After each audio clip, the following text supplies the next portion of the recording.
नमस्कार दोस्तों, SS practical education channel में आपका स्वागत है।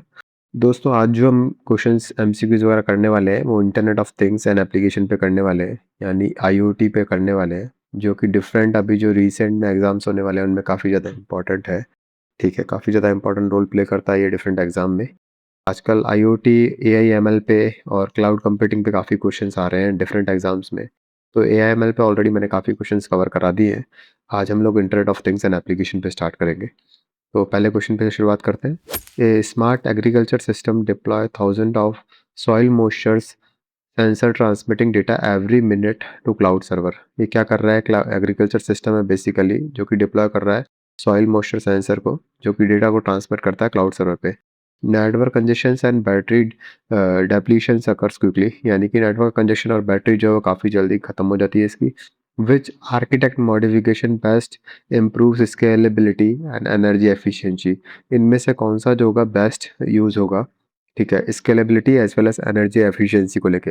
तो दोस्तों, इस टाइप के जब भी क्वेश्चन आते हैं आईओटी से रिलेटेड, यानी कि जो हमारी आईओटी डिवाइसेस होती है उनसे रिलेटेड बेसिकली क्वेश्चन है। तो हम लोग क्या करते हैं, जब कभी भी स्केलेबिलिटी और एफिशिएंसी की बात होती है, तो हम लोग एज एंड फॉग जो कंप्यूटिंग है फॉर एग्रीगेशन, इसको हम लोग यूज़ करते हैं। ठीक है, अगर आप इंक्रीज़ कर देंगे सेंसर की ट्रांसमिशन पावर को, तो इससे हमारा प्रॉब्लम का स्केलेबिलिटी वाला सॉल्व नहीं होगा। बट हम लोग मोस्टली जो एज या फिर कंप्यूटिंग होती है, यानी कि जो एज डिवाइसेज होती है, जो कि कॉर्नर्स पे होती है, ठीक है, या फिर फॉग डिवाइसेज वगैरह होती है, तो लोकल एग्रीगेशन के लिए हम लोग उसी को यूज़ करते हैं। तो ऑप्शन नंबर बी जो है यहाँ पे करेक्ट हो जाएगा दोस्तों। यहाँ पे मैंने एक्सप्लेन भी कर रखा है कि एज और फॉग कंप्यूटिंग एग्रीगेट्स और filter data locally, reducing cloud traffics and converging energy. जी हाँ, क्लाउड के जो ट्रैफिक होता है उसको कम करता है और एनर्जी जो है उसको सेव करता है या कंजर्व करता है। अब आते हैं अगले क्वेश्चन पे दोस्तों। In an IoT health care monitoring system, patient variable devices must transmit critical alerts instantly. जी हाँ, जो भी हमारी आईओटी हेल्थ केयर की मॉनिटरिंग सिस्टम है, उसमें पेशेंट के जो वेरिएबल की डिवाइसेस है वो ट्रांसमिट होनी चाहिए क्रिटिकल अलर्ट्स इंस्टेंटली। यानी कोई भी अगर अलर्ट आ रहा है, यानी कि उनके पेशेंट को अगर कुछ लाइक कुछ ब्लड की कुछ अगर रिक्वायरमेंट है, या फिर ब्लड जो है वो काफ़ी फास्ट सर्कुलेट हो रहा है, जो उनकी डिवाइसेस लगी हुई है, तो उस पे जो है वो इंस्टेंटली अलर्ट आना चाहिए, even under heavy network load. और अगर बहुत सारे पेशेंट हैं, तो भी उस केस में भी जो भी अलर्ट वगैरह होते हैं वो हैवीली आने चाहिए। तो which communication feature is most essential? इनमें से कौन-सा कम्युनिकेशन फीचर जो है वो मोस्ट एसेंशियल है? तो जिनमें लेटेंसी कम होगी, यानी लेटेंसी अगर सबसे कम है, लो है, और क्यूओएस जो है वो प्रायोरिटाइज़ है, यानी कि क्वालिटी ऑफ सर्विस जो है प्रायोरिटाइज़ पे है, तो हम लोग उस टाइप के नेटवर्क को यूज़ करेंगे। हाई थ्रूपुट क्या करेगा दोस्तों? हाई थ्रूपुट जो है वो चैनल की बैंडविड्थ तो बढ़ा देगा, यानी थ्रूपुट तो बढ़ा देगा, बट जो है हम लोग को अलर्ट फास्ट जनरेट नहीं करेगा। लार्ज पैकेट साइज़, अगर पैकेट साइज़ भी आप बढ़ा दोगे, तो उससे नेटवर्क पे लोड एक्चुअली बढ़ जाएगा, जिससे अल्टीमेटली जो अलर्ट जो है वो इंस्टेंटली क्रिएट नहीं होंगे। और बैच डेटा ट्रांसमिशन कभी भी इंस्टेंट डेटा के लिए नहीं होता है। ठीक है, इंस्टेंट डेटा आपको ट्रांसमिट करना है, तो लेटेंसी को कम रखते हुए क्वालिटी ऑफ सर्विस को प्रायोरिटाइज़ करना पड़ेगा। ऑप्शन नंबर बी जो है यहाँ पे करेक्ट हो जाएगा दोस्तों। Energy health care system requires ultra low latency and prioritize traffic delivery. जी हाँ, अल्ट्रा लो लेटेंसी, जितनी लेटेंसी कम होगी उतना ही हम लोग को अलर्ट जो है वो इंस्टेंट आएंगे पेशेंट वाले केस में। अब आते हैं अगले क्वेश्चन पे। A smart home system continuous functioning even when internet connectivity is lost. जब कभी भी कनेक्टिविटी लॉस्ट हो जाती है, तो स्मार्ट होम सिस्टम जो होते हैं, लाइक वाईफाई हो गया, या फिर एसी वगैरह में जो हम लोग डिवाइसेस यूज़ करते हैं, तो वो कंटिन्यू वर्क होने चाहिए, allowing device to interact locally, जिससे कि वो लोकली इंटरैक्ट कर पाए। Which architect principle is demonstrate? Again दोस्तों, यहाँ पे भी एज ऑटोनॉमी नहीं, जैसे मैंने आपको ऊपर वाले एग्जाम्पल में बताया था। हम लोग जब कभी भी मान लो अगर लाइट चल जाए, लाइट किसी घर में कुछ डिवाइसेस कनेक्टेड है, बट लाइट नहीं है, तो भी जो डिवाइसेस आपस में इंटरकनेक्ट होनी चाहिए, तो उसके लिए हम लोग एज ऑटोनोमी जो प्रोसेस है उसको यूज़ करते हैं। सेंट्रलाइज प्रोसेसिंग को यूज़ नहीं करते हैं, क्योंकि ये डेटा को जो सेंट्रलाइज रखती है। क्लाउड डिपेंडेंसी, तो ऑब्वियस सी बात है, क्लाउड पे अगर डेटा है तो अगर लाइट जाएगी तो भी इस केस में मेरी हेल्प नहीं करेगा। और stateless communication, again it's not a good practice. Edge autonomy जो ऑप्शन नंबर बी यहाँ पे करेक्ट हो जाएगा दोस्तों। Local edge intelligence ensure operation independent of cloud availability. जी हाँ, क्लाउड अवेलेबिलिटी के लिए लोकल एज ऑटोनॉमी को हम लोग यूज़ करते हैं दोस्तों। ये अगर आपको अभी, दोस्तों अभी मैं इसकी डिटेल एक्सप्लेन नहीं कर पाऊँगा कि एज ऑटोनॉमी एग्जैक्टली क्या होती है, बट अगर आपको पढ़ना है तो आप अभी के लिए एग्ज़ाम पॉइंट ऑफ व्यू से अभी से याद कर सकते हैं, नहीं तो आप मुझे कमेंट करके रीच आउट कर सकते हैं, मैं डेफिनिटली आपकी हेल्प करने की भी कोशिश करूँगा। अब आते हैं अगले क्वेश्चन पे।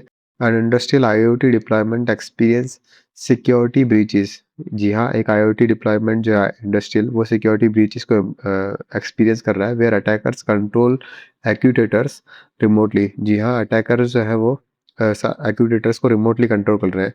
विच security weakness is most likely responsible. Basically क्या कहना चाह रहा है क्वेश्चन में, एक इंडस्ट्री है जो कि कुछ आईओटी डिवाइस को यूज़ कर रही है। ठीक है, मान लो कोई आईओटी डिवाइस है, बेसिकली मान लो कि कोई कंप्यूटर सिस्टम है, उसको मॉनिटरिंग करने के लिए कोई आईटी डिवाइस यूज़ कर रही है, बट उन्होंने ऑब्जर्व किया कि वो अटैकर जो आउटसाइडर है, वो उसको बेसिकली सारी की सारी चीज़ों को मॉनिटर कर रहा है, और जो है वो जितने भी इसके ऑपरेशन है उनको कंट्रोल कर रहा है। तो इसमें से कौन सा सिक्योरिटी ब्रीच होगा? लो बैंडविथ नहीं, बैंडविथ का यहाँ पे कोई लिंक ही नहीं है। Lack of strong device authentication. जी हाँ, आपने ऑथेंटिकेशन मेथड प्रॉपर नहीं लगा रखा, अदरवाइज अटैकर को कोई ऑप्शन ही नहीं मिलता डिवाइस को अटैक करने का। तो यहाँ पे lack of strong device automation आएगा। एक्सेस सेंटर डेटा नहीं, सेंसर डेटा अगर ज़्यादा है तो भी ये अलाउ नहीं करता है कि जो अटैकर्स है वो यूज़ कर पाए। और हाई लेटेंसी नेटवर्क अगर हाई है तो भी अलाउ नहीं करेगा। बेसिकली ऑथेंटिकेशन मेथड अगर प्रॉपर यूज़ नहीं है तो उस केस में जो है हम लोग ये इश्यूज अकर्स हो सकते हैं। तो ऑप्शन नंबर बी जो है वो करेक्ट हो जाएगा। Weak authentication allows unauthorized command execution. जी हाँ, देखने में भी दोस्तों काफ़ी सिंपल क्वेश्चन है, अगर आप एक बार अच्छे से पढ़ के जाएंगे तो ज़्यादा टफ नहीं लगेगा। थोड़े से घुमा के आते हैं क्वेश्चन एग्जाम में। बेसिकली जो यूपीएससी का भी अभी जो एग्जाम होने वाला है उसमें भी आप देख पा रहे हैं कि जो इंटरनेट थिंग्स एंड एप्लीकेशन है, ये बहुत ही ज़्यादा मेजर रोल प्ले कर रहा है। ठीक है, इसके काफ़ी क्वेश्चन आते हैं एग्जाम में भी, इस बात का आप याद रखिएगा। तो इसी पॉइंट ऑफ व्यू से ही मैं आज ये क्वेश्चन आपको करा रहा हूँ। तो चलिए आगे बढ़ते हैं। अब है एक स्मार्ट सिटी ट्रैफिक सिस्टम है जो sensor generate massive real time data streaming requiring immediate analytics for congestion control. Basically क्या कर रहा है कि एक सिस्टम स्मार्ट सिटी सिस्टम है, ट्रैफिक सिस्टम है, जो कि क्या कर रहा है, रियल टाइम डेटा का स्ट्रीम जनरेट कर रहा है और immediate analytics for congestion control, यानी कि कुछ कंजेशन वगैरह होती है, कुछ आपस में कंजेशन होता है डिवाइसेस का, तो उसके लिए एक अलर्ट जनरेट कर रहा है। Which processing paradigm is most appropriate. कौन सा प्रोसेसिंग पैराडिग्म मोस्ट अप्रोप्रिएट है? बेसिकली दोस्तों क्या करा है कि एक ट्रैफिक लाइट सिस्टम है मेरे पास, मान लो कि इसमें ट्रैफिक लाइट सिग्नल है। अब यहाँ पे काफ़ी सारे डिवाइसेस हैं, सब एरिया से वो आ रहे हैं, यहाँ पे कनेक्ट हो रहे हैं। अब मेरे को इंस्टेंट स्ट्रीमिंग डेटा के लिए जनरेट भी करना है, यानी लाइव डेटा बेसिकली कैप्चर करना है। तो उस केस में मैं क्या करूँगा, स्ट्रीम प्रोसेसिंग को यूज़ करूँगा। आप मुझे कमेंट करके बताइएगा कि जब बिग डेटा में अगर आप स्ट्रीम प्रोसेसिंग यूज़ करते हैं तो कौन सा डिवाइस यूज़ करते हैं? क्या स्पार्क यूज़ करते हैं, मैपरेडी यूज़ करते हैं, या फिर जॉब ट्रैकर वगैरह कुछ है वो यूज़ करते हैं, या फिर कुछ शेड्यूलर जूबीपर वगैरह है वो यूज़ करते हैं? तो आप ये मुझे कमेंट करके बताइएगा। यहाँ पे हम लोग आईओटी डिवाइस की बात कर रहे हैं, तो स्ट्रीमिंग प्रोसेस जो ऑप्शन नंबर बी है वो करेक्ट हो जाएगा, क्योंकि मेरे को लाइव डेटा कैप्चर करना है। बैच प्रोसेसिंग तब होता है जब मेरे पास बल्क में कोई डेटा होता और मुझे सिर्फ उस पे एनालिसिस करना होता, तो हम लोग यूज़ करते हैं। Offline analytics basically purely different concept है, जिसमें आपको ना लाइव डेटा चाहिए ना बैच डेटा चाहिए। ऑफलाइन में कुछ डेटा है उसके पर्पज से चाहिए, और स्टैटिक डेटाबेस क्वेरी के लिए आप जानते ही हैं एसक्यूएल वगैरह यूज़ करते हैं। तो ये सिंपल हो ही जाएगा, ऑप्शन नंबर बी यहाँ पे करेक्ट हो जाएगा, स्ट्रीम प्रोसेसिंग। जी हाँ, real time stream analytics analytics enable instant traffic decision. अब an IoT deployment use IPv6 addressing instead of IPv4, what is the primary reason? Basically दोस्तों आप जानते हैं IPv6 जो एड्रेस होता है 128 बिट का होता है, और जो IPv4 होता है वो 32 बिट का होता है। तो इससे जो मेरे टोटल नंबर ऑफ एड्रेस निकल के आएंगे वो 2 की पावर 128 निकल के आएंगे। अप्रॉक्सीमेटली काफ़ी बिलियन में ये नंबर जाता है। ठीक है, बिलियंस में ये नंबर जाता है। और जो IPv4 एड्रेस होगा ये 2 की पावर 32 एड्रेस निकल के आते हैं इसमें। तो इसकी जो क्वांटिटी होती है अप्रॉक्सीमेटली 10 मिलियन के आसपास रहती है। तो यहाँ पे ये कह रहा है कि IPv6 एड्रेस IoT डिप्लॉयमेंट क्यों यूज़ करता है? बेसिकली दोस्तों ये इसीलिए यूज़ करता है क्योंकि इसको जो नंबर ऑफ़ IP एड्रेस है वो काफ़ी ज़्यादा मिल जाते हैं। आजकल हर एक डिवाइस, चाहे वो वॉशिंग मशीन हो, वाईफ़ाई हो, या फिर टीवी वगैरह में सेंसर हो, उन सभी में IoT डिवाइस यूज़ कर रहे हैं। इसलिए हम लोग को IPv6 एड्रेस चाहिए होता है, क्योंकि नंबर ऑफ़ डिवाइस जो है वो काफ़ी ज़्यादा बढ़ गए हैं। तो यहाँ पे भी unlimited addressing for billion of devices. जी हाँ, बिलियन ऑफ़ डिवाइसेज़ के लिए अनलिमिटेड एड्रेसिंग जो ये मुझे प्रोवाइड करता है। इसलिए मैं IPv6 एड्रेस को यहाँ पे यूज़ करता हूँ। तो ये भी आप याद रखिएगा इस बात को। जी हाँ, मैसिव एड्रेस जैसा मैंने आपको बताया 2 की पावर 128 एड्रेस, इसको आप काउंट भी करेंगे तो काफ़ी नंबर जो है काफ़ी ह्यूज होता है, बिलियंस में होता है। तो ये एड्रेस में ये प्रोवाइड कराता है। अब है a warehouse automation system use RFID tags instead of barcode scanning. जी हाँ, बारकोड स्कैनिंग की बजाय RFID टैग को यूज़ करता है। तो विच IoT advantage is primarily achieved? कौन सा IoT एडवांटेज जो है इसमें अचीव हो रहा है?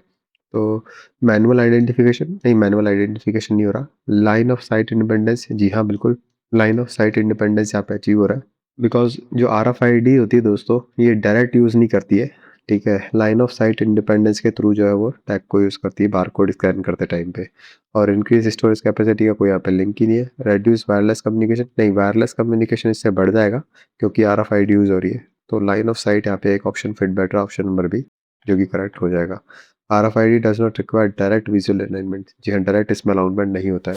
अब है in a smart energy grid, smart meter sends periodic reading. जी हाँ, स्मार्ट मीटर जो है वो पीरियोडिक रीडिंग भेजता है। जैसे कि आजकल आप जानते हैं घर-घर में स्मार्ट मीटर यूज़ हो रहे हैं, ताकि वो जो कनेक्शन है वो डायरेक्टली हम लोगों को मिल जाए, कितना यूनिट बिजली जली है या कितना यूनिट घर में बिजली का जो यूसेज हुआ है, तो उसको लेकर स्मार्ट एनर्जी ग्रिड जो है वो यूज़ हो रहे हैं।